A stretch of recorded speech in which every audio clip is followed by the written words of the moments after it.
네, 오늘 데이터로 보는 증시에서는 오펙 산유국들 간의 산유량 감축 합의 소식을 중점적으로 다뤄보도록 하겠습니다. 오늘 순서는 키움증권 김성훈 연구원과 함께하겠습니다.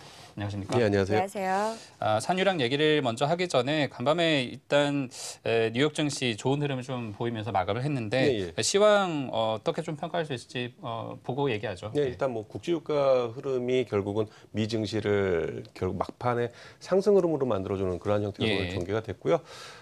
주요 내용 자체 본다라면은 뭐 옐런 의장의 하원에서의 그 청문회에서의 발언에 대한 부분인데요. 뭐 금리 인상 가능성에 대한 부분 자체를 또다시 언급하는 그러한 형태였지만 금리 인상 시기와 관련돼 있는 부분에 대해서는 언급이 없었다라는 부분을 짚어본다라면은 뭐 12월 금리 인상 가능성을 지금 현재 기정사실화하고 있는 상황에서는 조금 더 그 발언에 대한 부분 여부를 좀 더 추이를 좀 살펴야 되지 않을까 보여지는데, 그러나 옐런 의장의 그 발언의 대부분이 다른 연준 인사들의 금리 인상 가능성에 대한 부분이 타당하다라는 그러한 이야기가 지금 나오고 있기 때문에 이러한 부분을 다 종합해서 본다라면은 금리 인상에 대한 이슈는 아직은 시장에 이제 큰 영향 줄 수 있는 그러한 요인은 아니지만 뭐 시간이 지나면은 인상에 대한 요인 자체가 잡힐 수 있는 부분이기 때문에 그러한 부분은 오늘 시장에 대한 영향은 없었다. 그렇다면 시장 자체는 국제유가에 대한 흐름의 모든 게 움직임을 좌우했다. 그러면서 이제 에너지 관련주들이 상승에 대한 중심축이 되는 그런 모습이었다. 이렇게 정리할 수 있을 것 같습니다. 네, 사실 오펙이 산유량 동결까지는 좀 기대를 했지만 감산까지 나설 것이라고는 생각을 못했었잖아요. 네, 일단 서프라이즈로 나타났는데 2018년 이후 첫 감산이에요. 그렇죠. 일단 앞서서 이란이 하루에 400만 배럴 수준으로 산유량 동결할 수 있다라고 밝혔고, 여기에 이제 이 오펙 회원국들이 하루 이제 평균 감산량이 75만 배럴로 나타나고 있는데, 이것이 과연 시장 기대치에 부합하는지에 대해서 좀 주목이 되고 있는 것 같아요. 사실 뭐 기대치에 대한 부분 자체가 100만 배럴이 됐든 50만 배럴이 됐든 이게 중요한 게 아니라 감축을 했다는 것 자체가 그렇죠. 중요한 거죠. 지금 현재 시점에서는 감축하지 못할 것이다라는 의견이 더 지배적이었었던 상황에서 일단은 감산에 합의를 했다라는 부분이 시장에 어느 정도 큰 영향을 줄 수 있는 그러한 부분이다, 이렇게 말씀을 좀 드릴 수 있을 것 같고요. 그렇다면은 뭐 시장의 기대치에 대한 부분에 대한 요인을 잡아내기보다는 지금은 시장에서 이 유가가 상승할 수 있다라는 기대감을 보여주는 게 가장 중요하지 않을까, 이렇게 지금 판단이 좀 되고 있거든요. 게다가 지금 현재 유가를 사실 75만 배럴 정도를 감산하는 부분에서 합의를 하긴 했지만 작년에 그 전체 생산량 자체를 그 3천만 배럴 정도에서 동결하자라는 측면의 이야기가 있었는데 이 부분은 훌쩍 넘어가 있는 상황이고, 이번에 감산하자라고 하는 그 전체 단위수도 3천만 배럴 자체는 넘어 있는 상황이기 때문에 너무 큰 기대 쪽보다는 좀 추이를 좀 살펴야 되지 않을까, 이렇게 지금 보고 있습니다.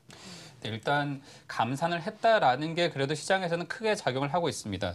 근데 조금 지켜봐야 될 게, 사실 이제 국제 유가가 40달러 선을 전후해서 반등을 쭉 해오면서 지금 40달러 중후반대에서 보합을 유지를 하고 있잖아요. 그렇다면 지금 이번에 뭐 아주 기대에 맞추는 정도 수준까지는 아니었어도 이게 유가 상승에 좀 기폭제가 될 수 있다라고 좀 볼 수 있을까요? 저는 그럴 수 있다라고 충분히 보고 있습니다. 지금 유가의 사실 가장 큰 저항선이 50달러 수준에 있거든요. 그러니까 충분히 이 50달러 수준 쪽을 넘어갈 가능성은 충분히 가능성이 있다. 이 부분은 역시 11월 달에 있을 오페크 각 나라별로의 그 어느 정도의 감산량을 그 합의 도출을 또다시 내느냐라는 부분에 관건이 될 것으로 좀 보여지고 있고요.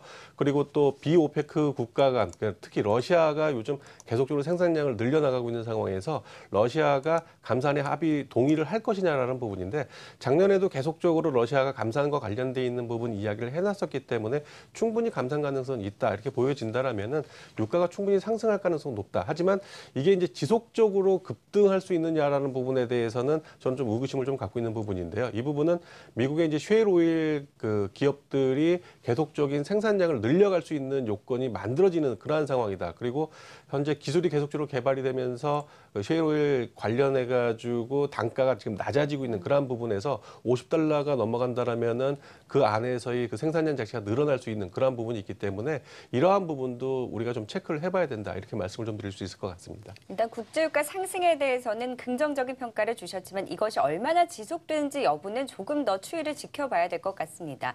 계속해서 40달러 선 중후반대에서 움직이고 있는 상황인데 50달러 선 넘어간다면 또 증산에 대한 우려도 나오고 있기 때문에 이런 부분들은 하나하나 좀 체크를 해보면서 추이를 지켜봐야 될 것 같습니다. 네. 일단 산유랑 감산에 합의를 했는데 에너지 업종이 굉장히 큰 폭으로 올랐잖아요. 뉴욕 네, 증시 경우에. 과연 우리 시장의 석유화학 정유 업체들의 흐름은 어떻게 나타날지도 역시 체크를 해봐야 될 것 같아요. 그렇죠. 어떻게 지금 전망하고 계세요? 뭐 유가가 올라간다라면은 역시 재고량에 대한 부분에서의 평가 이익 이 부분을 충분히 기대할 수 있는 부분이 있고요. 그리고 현재 심리적으로 유가가 추가적으로 상승할 가능성이 높다라는 그런 부분이 작용을 하면서 오히려 정유업종들에게는 좀 긍정적인 그러한 부분을 좀 보여줄 것이다라고 예상이 좀 됩니다. 그렇다면은 이 부분을 이제 뒤를 받쳐줄 요인이 뭐가 있어야 되냐면은 정제 마진이다라는 그런 말씀 좀 드리고 싶은데 현재 정제 마진이 5달러 수준 내외에서 움직임을 좀 보여주고 있기 때문에 이 정제 마진 자체가 올 초처럼 한 7달러 수준, 8달러 수준까지는 가준다라면은 이익에 대한 부분은 오히려 폭발을 좀 더 할 수 가능성이 높다. 그런 측면에서 봤을 때에는 정제 마진 부분만 어느 정도 도와준다라면은 주가의 탄력은 좀 더 있을 가능성이 있지 않을까 보여지고 있고요. 역시 유가가 50달러를 넘어가 주느냐 이게 좀 관건이 되지 않을까 이렇게 지금 보고 있습니다. 네, 시장에서 조금 기대하는 수준까지는 아니었어도 이번 감축을 통해서 정유화학 업계 또 이제 실적 부분에서 개선이 기대된다라는 분석을 또 주셨는데 그럼 국내 시장 좀 더 자세히 알아봐야 될 것 같습니다. 어제 우리 시장은 조금 주춤한 흐름을 보였습니다만 이게 아주 뭐 흐름이 좀 꺾였다라고 좀 보기는 어려운 것 같거든요. 그렇죠. 어떻게 볼 수 있을까요? 뭐 어떻게 보면 기술적으로 상단에 다가서면서 저항이 좀 부닥쳤다 이렇게 말씀을 좀 드릴 수 있을 것 같은데 전일 같은 경우 외국인들의 매도가 계속적으로 진행이 되면서 중대형주들이 좀 약세를 좀 보여주는 그러한 형태를 보여주고 뭐 요즘 시장 계속적으로 지수는 올라가는 흐름을 보였지만 계속적인 그 종목 장세 흐름을 펼쳐지는 그러한 모습이었는데 전일도 계속적인 종목 장세 흐름이 펼쳐지는 그러한 시장이었다 이렇게 말씀을 좀 드릴 수 있을 것 같고요. 결국 수급에 대한 부분, 그러니까 기관이 열심히 팔면은 뭐 외국인이 받아주는 그러한 모습이었고 또 외국인이 팔자마자 기관이 받는 그러한 모습을 보이면서 이 수급의 엇갈림이 지금 나타나면서 시장의 탄력적인 부분은 좀 둔화되고 있다 이렇게 말씀을 좀 드릴 수 있을 것 같습니다. 결국은 지금 시장 자체는 모멘텀을 찾아가는 과정이다라고 말씀을 좀 드리고 싶고 10월 달부터는 이제 시장 자체가 어닝 시즌 체제로 들어가는 그러한 부분으로 들어가면서 일단 실적에 모든 초점이 맞춰지면서 그게 과연 모멘텀이 될 수 있느냐라는 부분 그리고 뭐 오늘도 국제유가가 올랐지만 이 국제유가가 상승하면서 시장에 어느 정도의 모멘텀 역할을 할 수 있느냐는 부분 그러니까 결국 현재 시점에서는 시장이 모멘텀을 찾아가는 과정에서 나오는 지루한 그 횡보 장세, 박스권 장세다 이렇게 정리를 할 수 있을 것 같습니다. 네, 역시 2060선 부근에서 등락이 거듭되고 있는 시장입니다. 박스권 상단 쉽게 돌파하지 못하고 어제쯤 주춤하는 흐름이 나타났는데요. 역시 종목별로 좀 이슈가 있는 종목들 중심으로 상승세가 나타나고 있는 시장인데요. 좀 업종별로도 살펴보도록 하겠습니다. 어제장 좀 어떤 업종이 강한 흐름 보였는지 짚어볼까요? 네, 어저께 같은 경우 이제 그 삼성전자의 3D 낸드 쪽에 대한 투자 가속화 소식이 전해지면서 관련주들 쪽으로 움직임을 지금 보여주는, 그러니까 반도체 장비주라든지 후공정 업체들 같은 경우가 굉장히 강한 그 상승 흐름을 좀 보여주는 모습이었었는데 뭐 이 상승 흐름이 지속화되지 못하고 오히려 일부 종목들을 빼고는 다시 차익 실현 매물이 좀 나오는 그런 모습도 좀 보여주었고요.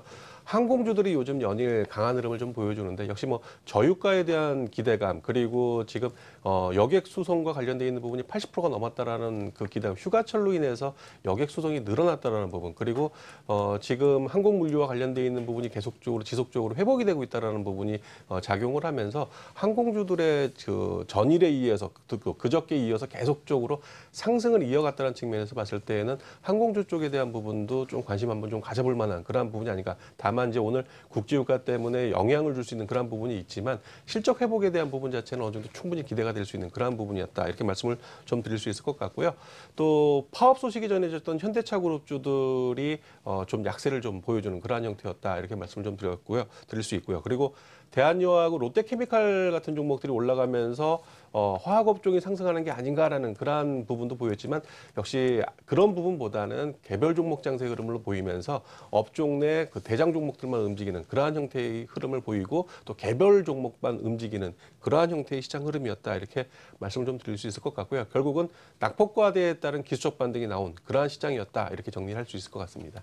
네, 역시 시장에서는 조정은 조금 받았지만 가는 종목만 또 갑니다. 그리고 지금 삼성전자를 비롯한 이제 반도체에 관련한 투자 또 이제 부품 부품주들이 올라가는 추세이고요. 그리고 지금 뭐 대한항공 같은 경우에는 뭐 그룹 악재에도 불구하고 계속해서 상승세입니다. 역시 실적이 받쳐주는 기업들에 주목할 필요가 있는 것 같습니다. 오늘장 전략을 세워봐야 될 텐데 지금 앞서 저희가 이제 유가 부분에 대해서 짚어봤잖아요. 근데 정부에서 또 이제 철강이라든가 화학업체 구조조정에 대한 계획을 하고 있어요. 이게 또 오늘 시장에 또 영향을 미치지 않을까 싶은데 이 부분은 좀 어떻게 대응하면 좋을까요? 저는 사실 철강이라든지 또 화학업종이라든지 지금 정부에서 지속적으로 이렇게 어저께 처음 나온 얘기가 아니라 지속적으로 나왔던 얘기거든요. 그렇기 때문에 뭐 우리가 예전에 해운업종이라든지 또 조선업종과 관련돼 있는 부분 이야기를 할 때에도 과연 이 주체가 될 수 있는 기업들, 그러니까 철강업종으로 따진다라면 뭐 포스코가 될 것이고요, 뭐 화학업종으로 따진다라면 뭐 LG화학이나 뭐 롯데케미칼 같은 그러한 기업들 위주로 접근하신다라면은 저는 뭐 시장 대응하는 데 있어서는 크게 문제는 없다라고 보고 있거든요. 그래서 전체적으로 오늘 시장 대응하실 때에도 시장에 대한 부분은 뭐 지수 움직임 쪽에다가 모든 초점을 맞추기보다는 아직은 뭐 개별 종목 장세 흐름에다 초점을 맞추는 게 맞지 않을까 보여지고 있고요.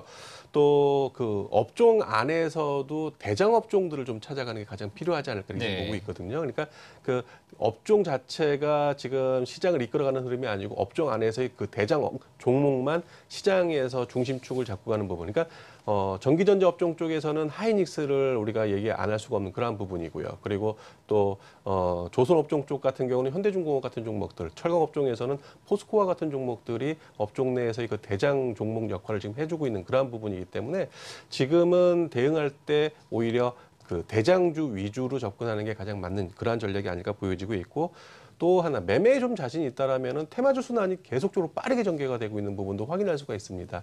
그렇다면은 뭐 정치 테마주가 됐던 뭐 지금 현재 뭐 제약주와 관련돼 있는 테마가 됐던 지금 테마주들이 굉장히 활발하게 움직이는 그런 시장 흐름이기 때문에 테마주 위주의 매매 진행을 하는 것도 지금은 맞지 않을까 이렇게 지금 보여지고 있고요.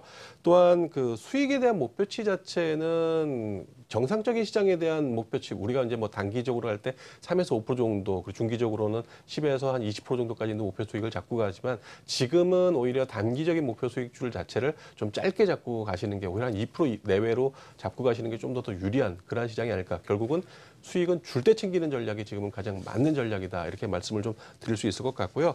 그리고 역시 이번 주 지나고 나면은 이제 어닝 시즌으로 들어간다는 측면을 봤을 때에는 3, 4분기 실적에 대한 기대감이 있는 업종군 쪽으로 조금 더 집중을 하시는 게 좀 더 낫지 않을까 이렇게 보여지고 있고, 또 어닝 서프라이즈를 낼 수 있는 종목군들이 과연 어디냐. 그러니까 이런 부분은 뭐 증권사 리포트를 통해서 충분히 우리가 찾아낼 수 있는 그런 부분이기 때문에요. 이러한 부분 쪽에 좀 초점을 맞추고 시장 대응을 하는 게 더 맞지 않을까 이렇게 지금 보고 있습니다. 네, 역시 3분기 실적 시즌을 앞두고 실적 호전이 기대되는 종목들 중심으로 관심을 가져보자라는 의견 주셨고요. 업종 안에서도 대장주 중심으로 공략하자라는 의견이십니다. IT에서는 뭐 SK하이닉스, 철강주에서는 포스코, 조선주에서는 현대중공업과 같은 이런 대장주 중심으로 지켜보자라는 말씀까지 주셨는데요. 그렇다면 마지막으로 좀 관심 종목 꼽아본다면 어떤 종목들 꼽을 수 있을까요? 사실 요즘 대형주 하기가 굉장히 어려운 시장인 건 분명히 맞는데요. 그래도 오늘 저는 준비한 종목이 둘 다 대형주 쪽에서 준비했는데 포스코 같은 경우는 지금 3, 4분기 실적이 7천억대 후반 또 8천억대 초반 정도 나올 것이다라고 예상을 하고 있는데 오히려 지금 9천억대 초반까지도 나올 가능성이 높다라는 그런 소식이 전해지면서 3, 4분기 실적에 대한 기대감이 있는 상황이고요. 그리고 8월 달에 철강 가격이 조정이 좀 들어왔었는데 오히려 9월 달부터는 철강 가격이 다시 재차 상승하는 형태를 좀 보여주고 있기 때문에 3, 4분기 실적에 대한 기대감으로 충분히 접근이 가능하지 않을까 보여지고 있고요. 게다가 기술적인 부분으로 보더라도 이평이 지금 이동평균선 자체가 밀집되어 있는 상황에서 방향성이 나올 수 있는 구간이다. 그렇다면은 현재 구간에서 한 25만 원 정도까지는 단기 목표가 충분히 나올 수 있는 구간이다라고 판단이 좀 되기 때문에 5일선 전후로 분할 접근 포인트 하신다라면은 대응이 충분히 가능하지 않을까 이렇게 좀 보여지고 있고요. 두 번째 종목으로는 이제 NC소프트인데요. NC소프트 같은 경우는 지금 모바일 리니지에 대한 기대감이 지금 있는 상황인데 10월 달부터 출시가 될 것이다라는 그런 기대감이 주가의 강세를 계속적으로 만들어주고 있는데 추격보다는 역시 조정을 이용한 접근이 가능하지 않을까 보여지고 있고요. 또 내년에 넷마블에 대한 상장 기대감, 그러니까 넷마블에 대한 상장 기대감이 주가에 계속적으로 강세를 영향을 줄 가능성이 높다. 그런 측면을 봤을 때에는 조정이 전개되더라도 깊지는 않을 것이다라고 판단이 좀 되기 때문에 5일선과 21선 사이에서의 분할 접근이 충분히 가능하지 않을까 보여지고 있고, 뭐 손절가 역시도 61선으로 좀 짧게 잡고 가신다라면은 대응하는 데 있어서는 크게 문제 없지 않을까 보여지기 때문에 NC소프트 역시 하반기 하반기 실적과 또 상대적으로 내년 넷마블 상장에 대한 기대감 이런 부분까지 보신다라면은 오히려 접근 포인트 보셔도 되지 않을까. 그래서 오늘 포스코하고 NC소프트 이 두 종목 한번 좀 보도록 하겠습니다. 네, 역시 오늘 관심 종목도 가는 종목 안에서 모멘텀이 있는 종목 중심으로 꼽아주셨습니다. 포스코 역시 실적 기대감이 큰 종목이죠. 지켜보자라는 의견을 주셨고 NC소프트도 게임주 가운데 하반기 신작 기대감과 함께 또 넷마블 상장을 앞두고 이런 기대감이 반영이 되면서 주가 좋은 흐름을 보이고 있는데요. 이 두 종목 모두 좀 꾸준하게 관심을 가져보자라는 의견까지 세워주셨습니다. 네, 데이터로 보는 증시 여기서 마무리 짓겠습니다. 지금까지 키움증권 김성훈 연구원이었습니다. 고맙습니다. 네, 감사합니다.